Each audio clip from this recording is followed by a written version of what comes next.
The moment arrived at 1:01 a.m. local time on January 3rd. Delta Force operators stormed the most fortified military compound in Venezuela. 2 hours later, Nicolás Maduro, the president of a sovereign nation, was blindfolded, dressed in a gray Nike sweatsuit, and extracted to the USS Iwo Jima. The operation they called Absolute Resolve was not a rescue mission. It was a declaration. The United States just executed the most audacious military strike since the raid that killed Osama bin Laden. But this time, they didn't just capture a terrorist hiding in a compound. They captured the sitting president of a nation with the largest proven oil reserves on the planet. And then President Trump announced something that shattered every rule of the post-World War II international order. America will run Venezuela. America will seize 30 to 50 million barrels of oil worth up to $2.8 billion. America will control Venezuelan oil sales indefinitely. This is not a law enforcement operation. This is a resource grab. This is the return of gunboat diplomacy. And the world is watching in stunned silence because the precedent that was just set will reshape geopolitics for the next decade. To understand the magnitude of what just happened, you have to rewind to August 2025. That's when the carrier strike group centered around the USS Gerald R. Ford, the most advanced warship on Earth, began moving into the Caribbean. 12,000 troops, over 150 aircraft, stealth drones mapping every air defense battery, Delta Force operators rehearsing the raid in a life-sized replica of Maduro's compound at Fort Campbell, Kentucky. This was not improvisation. This was a 5-month military buildup disguised as anti-drug operations. They struck alleged drug vessels. They seized oil tankers. They enforced a blockade. And then, on December 30th, the CIA launched the first drone strike on Venezuelan soil. Maduro tried to negotiate. On January 1st, he offered an anti-drug deal with the United States. The White House ignored him. 36 hours later, Trump gave the order. Good luck and Godspeed. At 1 a.m., Caracas went dark. U.S. Cyber Command cut the power to the capital. F-35 stealth fighters suppressed Venezuelan air defenses. Russian-made S-300 systems that have failed in Syria, failed in Iran, and failed again in Caracas. The bombers came next. B-1 Lancers pounded military infrastructure across northern Venezuela. And while the city burned, the helicopters came. MH-60 Blackhawks carrying America's most elite commandos. They hit the compound with overwhelming speed. Venezuelan and Cuban security forces mounted fierce resistance. 32 Cubans died in combat. At least 24 Venezuelan officers were killed. Anonymous sources say the real death toll is over 80 and rising. But there were no American casualties. By 3:29 a.m., U.S. forces were over the water. By 4:21 a.m., Trump posted on Truth Social, "We got him. Here's what the media is not telling you. This was not about democracy. It was not about human rights. It was about oil. Venezuela sits on over 300 billion barrels of proven reserves, more than Saudi Arabia, more than Iran, more than Iraq and the UAE combined. For 2 decades, China has been buying 600,000 barrels per day of discounted Venezuelan crude. Russia armed the regime. Iran shared intelligence networks. Cuba embedded military advisors in the security apparatus. Trump just kicked them all out. With one strike, the United States expelled its 3 biggest geopolitical rivals from the Western Hemisphere and seized control of the energy reserves that will power the 21st century. Energy Secretary Chris Wright said it explicitly at a Goldman Sachs conference. "We will control Venezuelan oil sales indefinitely. Not for months, not for years, indefinitely." The revenues will not go to Venezuela. They will be placed in U.S.-controlled accounts and distributed in a manner that benefits the Venezuelan people, which is diplomatic language. For America, decides who gets the money. The interim president, Delcy Rodriguez, was given a list of non-negotiable demands. Sever all ties with China, Russia, Iran, and Cuba. Work exclusively with the United States on oil production. Prioritize American companies for all future contracts. Comply or face a very big price, bigger than Maduro. Rodriguez has no choice. Venezuela can only survive a few more weeks without oil revenue. The blockade has trapped nearly 50 million barrels in storage tanks and tankers. The economy is collapsing. The military needs to be paid or it will fracture. Trump is holding a gun to the head of an entire nation and calling it liberation. But then, something unexpected happened. The world did not applaud. At an emergency UN Security Council meeting on January 5th, even America's closest allies condemned the operation. France, a NATO member, said the strike runs counter to the principle of peaceful dispute resolution and chips away at the very foundation of international order. Denmark, another NATO ally, declared the inviolability of borders is not up for negotiation, a thinly veiled reference to Trump's simultaneous threats to seize Greenland. UN Secretary General Antonio Guterres warned that international law has not been respected, and the action sets a dangerous precedent. China called it typical bullying behavior. Russia condemned it as armed aggression, though notably Putin himself has remained silent. Embarrassed that the defense systems he sold Venezuela proved utterly useless. Even Brazil and Colombia, Venezuela's neighbors, rejected the intervention as a violation of sovereignty. The Trump administration tried to frame the operation as a surgical law enforcement action to serve an arrest warrant. Maduro was indicted in 2020 on narco-terrorism charges with a $15 million bounty, raised to $50 million in August 2025. They are calling him the head of the Cartel of the Suns, though experts dispute whether this cartel even exists as an organized entity. At his arraignment in Manhattan federal court, Maduro declared, "I am the president of Venezuela. I consider myself a prisoner of war." He pleaded not guilty. The judge ordered him held until at least March 17th. The legal framing is strategic. By calling it law enforcement supported by military force, the administration invoked the president's inherent constitutional authority, bypassing Congress entirely. But make no mistake, when you deploy 150 aircraft, 12,000 troops, and bomb a foreign capital, you are not serving an arrest warrant. You are waging war. The oil market should have exploded. A nation with the world's largest reserves just had its government decapitated and its crude supply seized by a foreign power. Instead, oil prices barely moved. Brent crude fluctuated but remained near $56 per barrel. Why? Because the market knows the truth. Venezuela is broken. Current production is less than 1 million barrels per day, down from 3.45 million at its peak in 1998. The infrastructure is in ruins. Pipelines are 50 years old and leak daily. The electrical grid is collapsing. Refineries operate at fractional capacity. To restore Venezuela to its former output would require $100 billion in investment and at least 10 years. Trump promised that very large U.S. oil companies will go in, spend billions, fix the badly broken infrastructure. But the companies are skeptical. Chevron, the only American firm currently operating in Venezuela, saw its stock surge 10%. ExxonMobil and ConocoPhillips, which are still owed $11 billion from Chavez-era nationalizations, climbed 4%. Energy services companies like Schlumberger, Baker Hughes, and Halliburton rose 7% to 9% on hopes of reconstruction contracts. But behind closed doors, executives are cautious. Venezuela is politically unstable. The interim president is a Maduro loyalist walking a tightrope. There's no guarantee of legal protections for investments. Oil prices are low, and global supply is expected to remain in surplus through the first half of 2026. Why commit $100 billion to a country that could descend into civil war? China is the biggest loser. Beijing invested $4.8 billion in Venezuela over 2 decades. Chinese state companies operate joint ventures with PDVSA, Venezuela's state oil firm.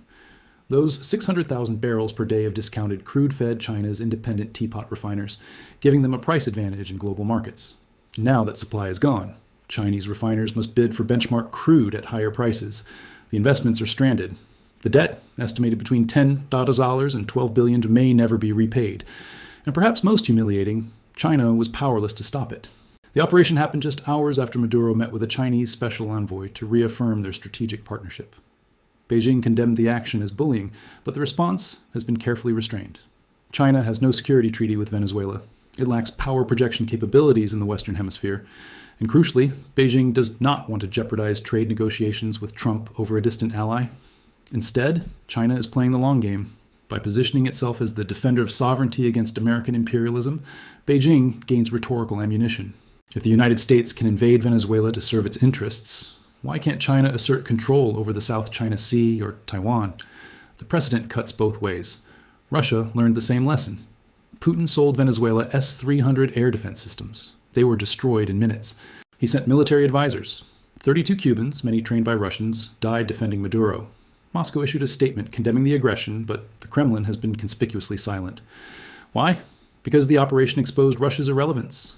Maduro reportedly wrote to Putin in October 2025, requesting drones, missiles, and radars. The request was denied.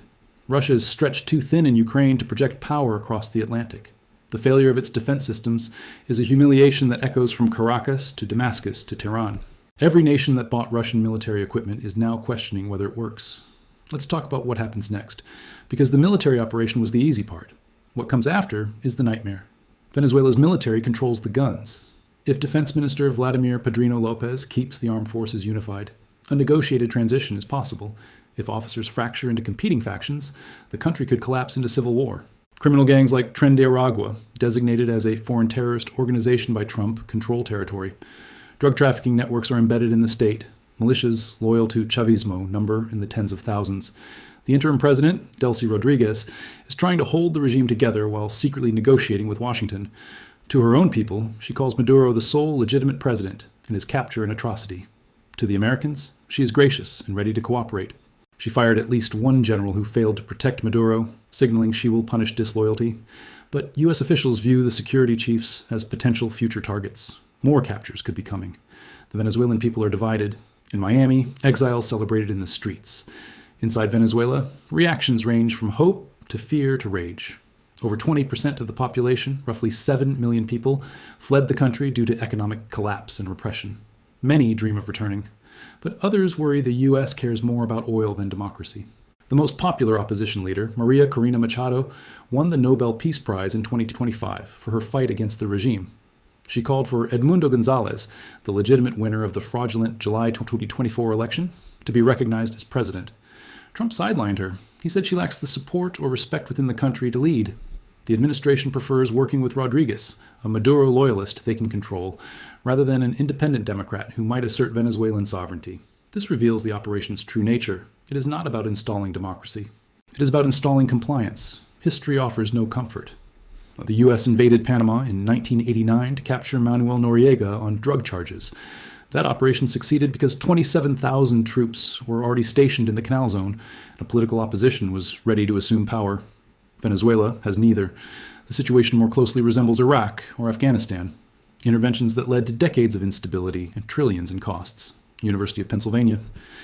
Professor Kent Smetters warned that if Venezuela turns into an Iraq scenario, costs could escalate into hundreds of billions over the next decade. The operation itself likely cost over $600 million just for the deployment phase, with daily operating expenses reaching $18 million. If the U.S. maintains its Caribbean military presence for months or years, the fiscal impact will be staggering. And this comes at a moment when the national debt has breached $41 trillion, and the budget deficit is, in the words of economists, in dire state. Trump's simultaneous threats against Greenland, the Panama Canal, and Colombia suggest Venezuela is not an isolated operation. It is the opening act of a broader doctrine.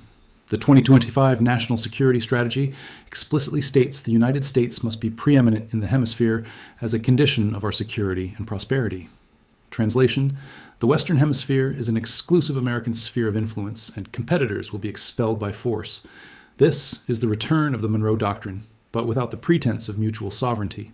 It is naked hegemony backed by carrier strike groups. At home, Congress is in revolt. Only 33% of Americans support the strike. Senator Tim Kaine is preparing a war powers resolution to force a vote halting further military action without congressional approval. The resolution has failed twice by narrow margins, but opposition is growing. Senator Chris Murphy called the oil control plan insane, stating they are discussing seizing Venezuelan oil at gunpoint for an undefined period. This is not a plan. It is madness. The War Powers Resolution of 1973 passed over Nixon's veto, requires presidents to notify Congress within 48 hours of military action, and limits operations to 60 days without authorization. Trump, like every president since Nixon, contests its constitutionality. He believes the executive has inherent authority to use force in defense of national interests. If Congress forces a showdown, the constitutional crisis could dwarf the operation itself. But the deeper question is not legal. It is moral. If the United States can invade a sovereign nation, capture its leader, seize natural resources, and install a compliant government, what remains of international law? The UN Charter prohibits the threat or use of force against the territorial integrity of any state.